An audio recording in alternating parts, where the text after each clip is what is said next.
पुरुषार्थ। तो पुरुषार्थ साधनों के लिए इनका व्यवहार होता है, योग्यता बनते तीनों गुण, ये बता दिया। आगे जो बता रहे, ठीक है, पीछे 11वें कारिका में व्यक्त और अव्यक्त में 6 साधन में बताया था, कौन त्रिगुणम करके, ये पीछे बताया था ना, किसमें, व्यक्त और अव्यक्त में। ठीक है, अपने साधन में तो बताया था व्यक्त त्रिगुणात्मक है, वो ठीक है, ये दृष्ट है, किंतु अव्यक्त त्रिगुणात्मक है ये नहीं बताया था। वो तो भाष्यकार ने भले बता दिया, कारिकाकार ने नहीं बताया था ना।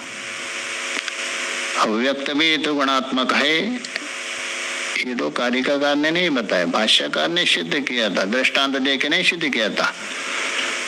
जैसा व्यक्त त्रिगुणात्मक देखा जाता है, संसार में जो कार्य जैसा है वैसा कारण भी होता उसका, ऐसा दृष्टांत दिया। लाल तंतु से लाल पट ही उत्पन्न होता है, इसलिए व्यक्त है, सत्व आदि 3 गुणों उसमें देखा जाता है, इसलिए उसका कारण प्रदान भी त्रिगुणात्मक है, ये भाष्यकार ने कहा।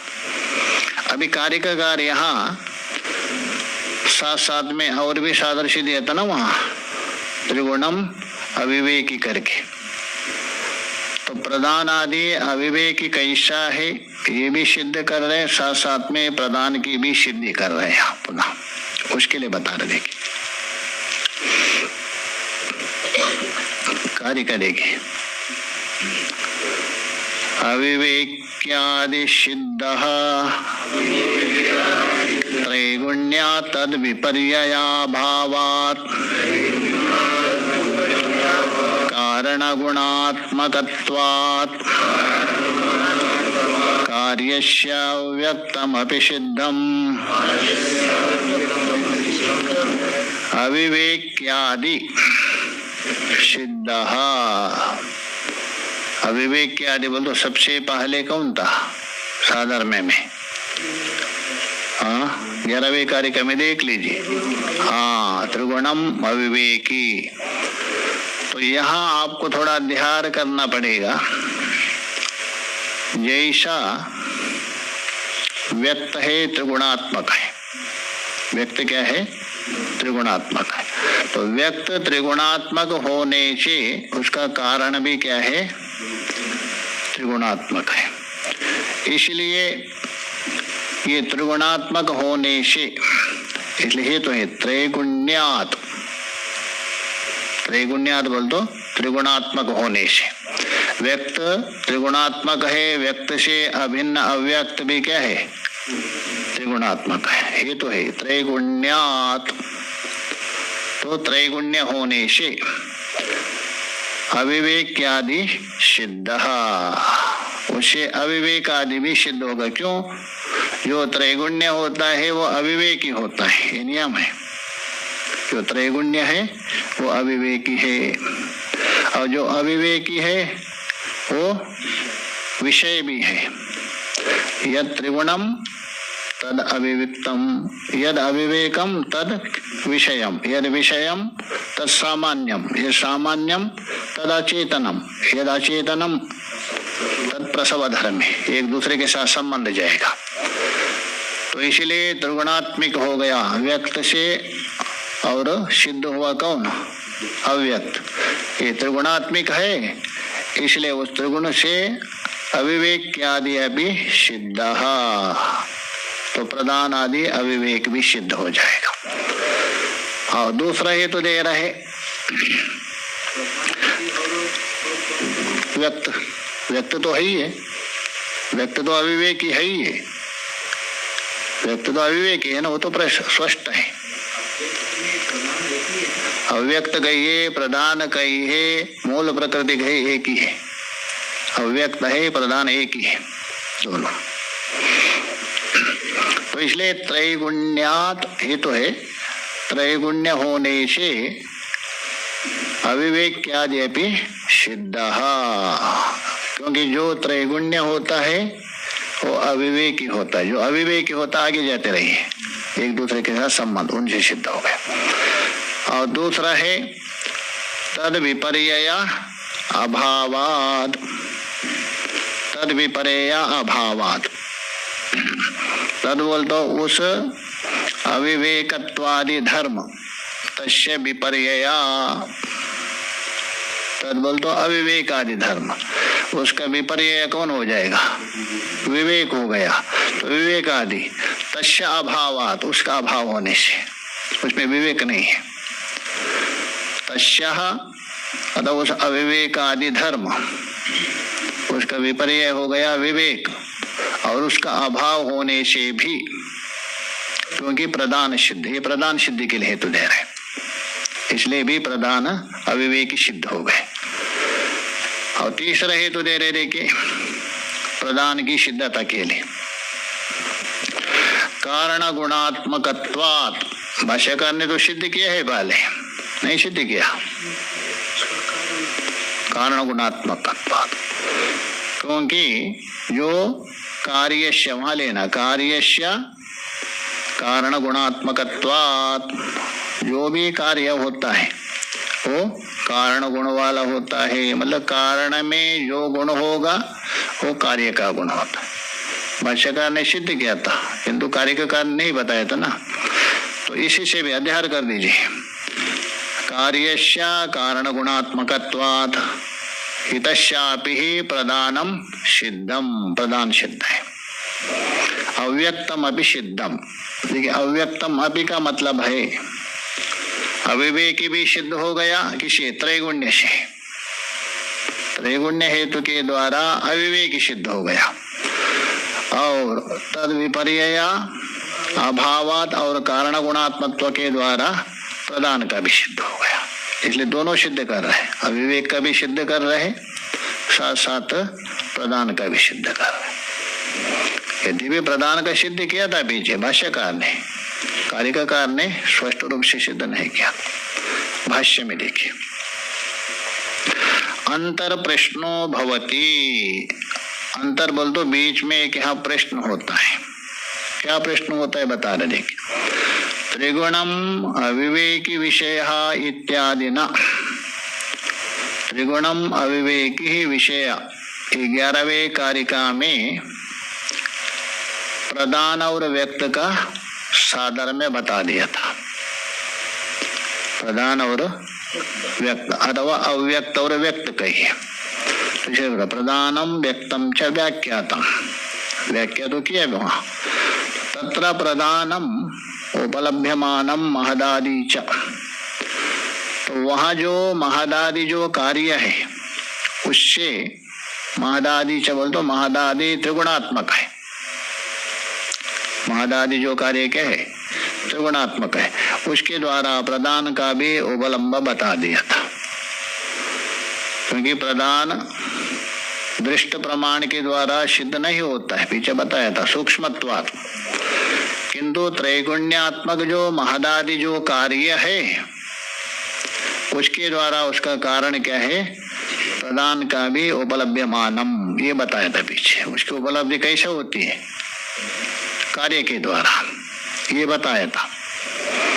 महदादो व्यक्तेन अयम सिद्ध्यति, जो महदादि जो व्यक्त है उसके द्वारा अयम बोल तो ये प्रधान, ये जो प्रधान है कारण है उसकी सिद्ध्यति, क्योंकि कार्यम दृष्ट्वा कारणम अनुमीयते, कार्यम महदादि त्रिगुणात्मक, उसके द्वारा ये जो प्रधान है उसकी सिद्ध हो जाते, सिद्ध। अत्रोच्यते तद विपर्यय अभावात्, तस्य विपर्यय तद विपर्यय, तस्य विपर्यय तद विपर्यय, तस्य अभाव, उसका जो अभाव, तद विपर्यय अभाव, तस्मात् सिद्धम अव्यक्तम, तस्य शब्द से लेना अविवेकादि धर्म, उसका विपर्यय लीजिए विवेक, और उसका अभाव कौन है अविवेक, तो अविवेक आदि के द्वारा भी सिद्ध होता है। तस्मात् सिद्धम किम अव्यक्तम, तो उसको ही दृष्टांत के द्वारा समझा रहे। देखिए यथा यत्रेव तन्तव तत्रैव पटः, जहाँ तंतु है वहीं पट रहेगा, क्योंकि जहाँ उपादान कारण है वही कार्य रहता है। इसी प्रकार यहाँ पट के स्थान में रख दीजिए व्यक्त और तंतु के स्थान में प्रधान हो गया, अव्यक्त हो गया। तो यत्रेव तंतवा, यत्रेव बोल दो, यत्रेव उपादान कारणम, तंतु उपादान कारण है ना, निमित्त तो नहीं, उपादान कारण है, समवाय कारण है। तो असमवाय कारण कौन हो गया?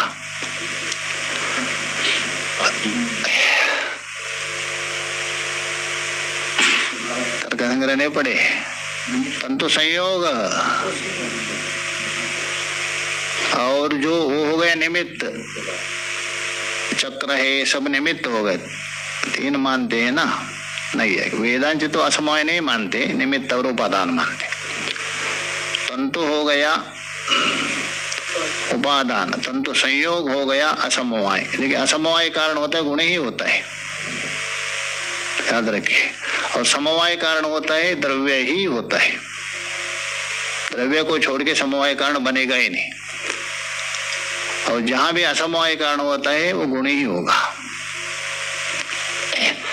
तो इसलिए तंतवा मतलब उपादान, तत्रैव पटः, पट भी वही रहेगा। वैसे ही जहाँ त्रिगुणात्मिक प्रधान है वहाँ त्रिगुणात्मिक व्यक्त रहेगा, क्योंकि कार्य अपने उपादान को छोड़ के नहीं रहता है। वैसे ही व्यक्त जो त्रिगुणात्मिक कार्य अपना कारण प्रधान को छोड़ के नहीं रह सकता है। अन्य तंतवो अन्य पटो न अन्य तंतवो, तंतु कहाँ दूसरे जगह में बैठे हैं, पट कहाँ दूसरा है, ऐसा संभव नहीं है, ऐसा संभव नहीं। जहाँ तंतु है वहीं पट रहेगा। तंतु है इधर, पट है आपका कमरे में, ऐसा नहीं हो सकता है। एक कदापि हाँ निमित्त कारण हो सकता है, निमित्त कारण तो हो सकता है, क्योंकि निमित्त कारण है वो कार्य से अलग रहता है। इसका नाम क्या है? उपादान। उपा बोल तो उपा, समीप में ही रहता है वो। पटो न कुतः, क्यों? तद विपर्य अभावात, उसका जो विपर्य का अभाव है, तस्या विपर्य अभावात, उसका जो विपर्य है उसका अभाव होने से। एवं इसी प्रकार व्यक्ताद अव्यक्तम आसन्नम भवति, इस प्रकार जो व्यक्त है उससे, व्यक्त से अव्यक्त भी क्या है? आसन्नम बोल तो निकट होता है। यद्यपि अव्यक्त है वो निकट नहीं है, आपका दृष्टि का विषय नहीं है, प्रत्यक्ष का विषय नहीं है, किंतु व्यक्त के द्वारा उसका भी प्रत्यक्ष होता है, निकट होता है। जैसा मधुसूदन सरस्वती जी ने अद्वैत सिद्धि में कहा दिया है, ज्ञान प्रत्यक्ष नहीं होता है, क्या प्रत्यक्ष प्रमाण से, किंतु ज्ञान का भी प्रत्यक्ष होता है, प्रत्यक्ष प्रमाण से भी। जैसे दृष्टांत दिया उन्होंने, राव है, राव प्रत्यक्ष होता है क्या? किंतु चंद्रारूढ़ होने से राव का प्रत्यक्ष होता है क्या? नहीं। तो वैसे ही विषयारूढ़ होने से ज्ञान भी प्रत्यक्ष होता है, ज्ञान भी प्रत्यक्ष माना जाता है। तो वैसे यहाँ ये जो अव्यक्त है दूर है, प्रत्यक्ष का विषय नहीं है, किंतु व्यक्त के साथ रहने से, विषय बोल तो घट पटा दे, घट ज्ञान पट ज्ञान नहीं हुआ, ज्ञान किस में आरूढ़ हो गया? घट में, घट ज्ञान। तो उसके द्वारा घट के साथ साथ ज्ञान भी प्रत्यक्ष हो रहा है। स्वतः ज्ञान नहीं होता, वो अनुभवगम्य है, किंतु घट रूप उपाधि के साथ संबंध होने से होता है। जैसा स्वतः राहु का प्रत्यक्ष नहीं होता आपको, चंद्र के साथ संबंध होने से राहु का प्रत्यक्ष, ऐसा वहां सिद्ध किया। तो वैसे ही यहाँ अव्यक्त है, ऐसा आपको समीप नहीं होता है, प्रधान है ना, केवल प्रधान ऐसा आपको प्रत्यक्ष नहीं होगा, समीप में नहीं होगा, किंतु व्यक्तात् उसका कार्य हो गया। उस कार्य से आसन्नम बोल तो निकट होता है, मतलब उससे अभिन्न होने से वो भी समीप होता है। कौन? अव्यक्त, स्वतः नहीं है, व्यक्त के द्वारा, व्यक्त से, कार्य से। दूरम प्रदानम आसन्नम व्यक्तम, वास्तव में प्रदान क्या है? दूर है। दूर का मतलब अप्रत्यक्ष, दूर का मतलब ये नहीं लेना, अप्रत्यक्ष। और आसन्नम व्यक्तम, व्यक्तम बोल तो प्रत्यक्ष है। ये शब्दावली है इनकी। आसन्न होता है समीप अर्थ होता है, प्रत्यक्ष भी किसका होता है? समीप में रहने से। तो इसलिए व्यक्तम आसन्नम, अतः व्यक्तम प्रत्यक्षम, और प्रदानम किम? दूरम बोल तो अप्रत्यक्षम। यद्यपि, तथापि, तो भी, पूर्व के साथ लीजिए, व्यक्त के द्वारा प्रदान का भी क्या होता है? प्रत्यक्ष होता है, वो भी समीप होता है।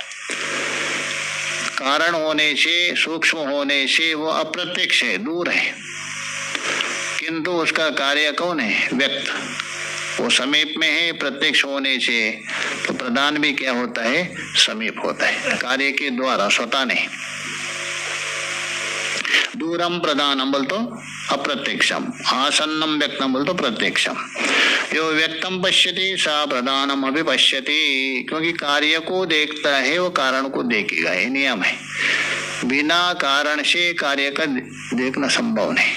जैसा आपको देख रहे, अधिष्ठान के ज्ञान के बिना आपका ज्ञान हो ही नहीं सकता है। अधिष्ठान को देख रहे पहले, तभी आपको देख रहे, किंतु अधिष्ठान गौण हो गया, आप प्रदान हो गए। पूर्णमिदं पूर्णात् पूर्णमुदच्यते पूर्णस्य पूर्णमादाय पूर्णमेवावशिष्यते। ओम शांति शांति शांति।